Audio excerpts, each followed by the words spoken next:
Começa agora. Diário Econômico. Um oferecimento do Canal Rural. Uma análise das principais informações que impactam os mercados, A economia global e do Brasil.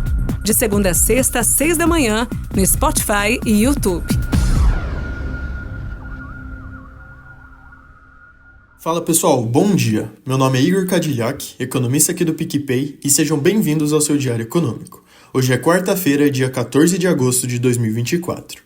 Nos Estados Unidos, os primeiros dados de inflação, desde o temor de recessão, vieram abaixo do esperado. Ontem saiu o índice de preços ao produtor, que mostrou um avanço de 0,1% em julho. Em 12 meses, a taxa caiu para 2,2%. Qualitativamente, a abertura foi benigna. O núcleo veio bem melhor, conseguindo se estabilizar em 2,4%.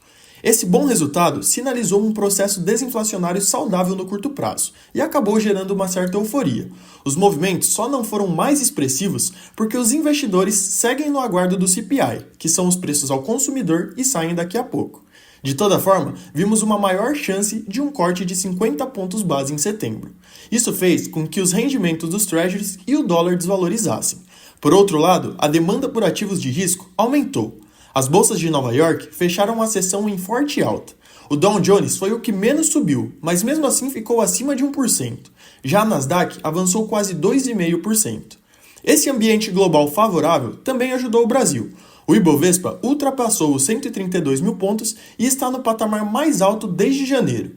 Já os DIs acompanharam os juros futuros de fora e fecharam em queda. Apenas a ponta curta caiu com menor intensidade, já que o nosso setor de serviços veio bem mais forte do que esperado em junho, avançando 1,7% com alta disseminada em todas as aberturas. Os dados do IBGE do campo também vieram melhores. O levantamento da produção agrícola revisou a safra do ano para cima, e na pecuária o abate cresceu no segundo trimestre. Enquanto o mundo discute recessão, a atividade econômica brasileira segue se mostrando bem aquecida, inclusive nos indicadores de alta frequência. Enfim, uma boa notícia, mas que mostra a necessidade de manter as taxas de juros mais altas por mais tempo. Com o nosso BC tendo esse viés, enquanto o Fed está muito próximo de um corte, isso tem resultado na valorização da nossa moeda. Assim como a nossa bolsa, o real valorizou pelo sexto dia seguido e fechou abaixo dos 5,45 contra o dólar. Aqui também precisamos destacar o desenrolar fiscal e as falas duras dos membros do Banco Central, que têm sido fundamentais para aumentar a nossa credibilidade. Ou seja, por mais que o externo esteja ajudando, boa parte desse rally se explica por fatores domésticos. No campo fiscal, temos visto uma movimentação importante. O segundo projeto da regulamentação da reforma tributária foi aprovado por 303 votos a 142. Os destaques acabaram ficando para hoje. Além disso, devemos ver tanto a votação do PL da dívida dos estados quanto o texto da desoneração da folha. Ontem, Haddad falou que ela vai ser compensada. A pretensão do Senado é resolver isso por 4 anos. O senador Jacques Wagner disse que bateu o martelo com Lula para deixar a CSLL fora disso. Importante. Para hoje, o grande destaque é o índice de preços ao consumidor, o CPI dos Estados Unidos.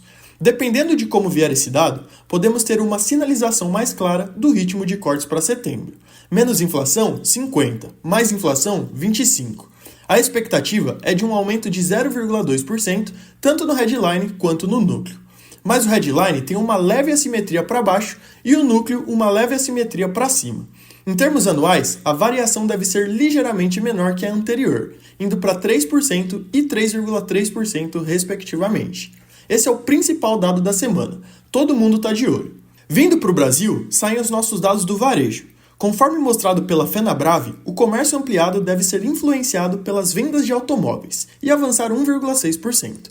Por outro lado, o restrito deve ser mais modesto, subindo 0,2%. Aqui, principalmente pela perda de fôlego das vendas nos supermercados, que é a abertura com maior peso e foi mostrado pela Abras. E no fim do dia, saem os dados econômicos da China.